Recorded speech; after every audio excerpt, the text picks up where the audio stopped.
কাঁঠাল খাওয়ার পরে ভুলেও 5টি খাবার খাবেন না, খেলে আপনার মারাত্মক পরিমাণে ক্ষতি হয়ে যেতে পারে।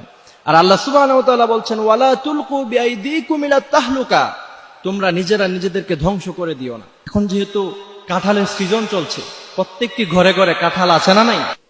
তো আপনি যদি কাঁঠাল খাওয়ার পরে এই 5টি খাবার আপনি যদি গ্রহণ করেন শরীরের মধ্যে, আপনার স্টমাকের মধ্যে যদি খাবারগুলি চলে যায়, তাহলে আপনি সেক্ষেত্রে আপনার শরীরে অনেক ক্ষতি হয়ে যেতে পারে।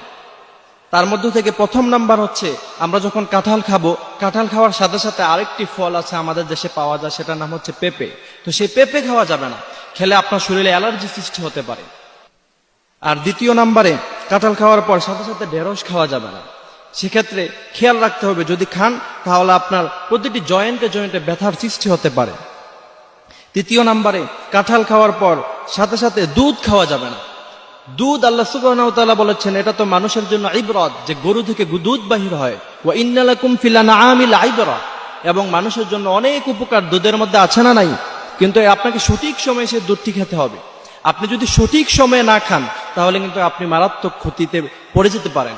তো সেক্ষেত্রে খেয়াল রাখতে হবে, কাঁঠাল এটা নিজেও একটি গরম।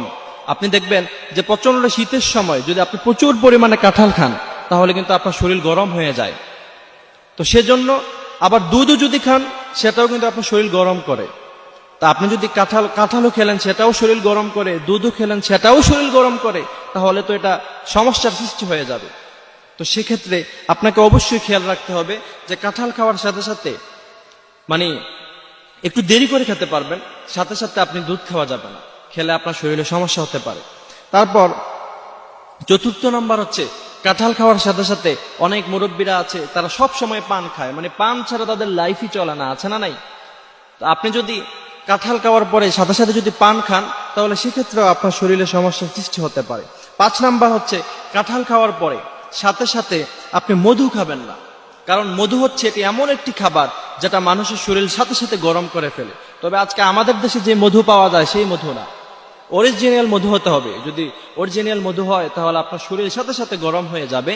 আপনি দেখবেন যে প্রচন্ড শীতের সময় আপনি যদি প্রচুর পরিমাণে মধু খান, মধু আপনার খাওয়ার কারণে আপনার শরীরে এত পরিমাণে গরম হবে, যা আপনি সাথে সাথে আপনি গোসল করে ফেলতে পারবেন, আপনার কোনো সমস্যা হবে না, শরীর এত পরিমাণে গরম হয়ে যাবে।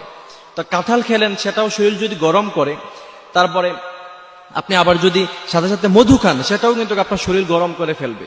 তো দুটোটা গরম মিললে ঝামেলা আছে না নাই? তো সেক্ষেত্রে খেয়াল রাখতে হবে যে কাঁঠাল খাওয়ার পরে 5টি খাবারকে পরিহার করতে হবে। আল্লাহ সুবহানাহু ওয়া তাআলা আমাদেরকে সুস্থভাবে জীবন যাপন করার মতো তৌফিক দান করুক, বলেন আমিন।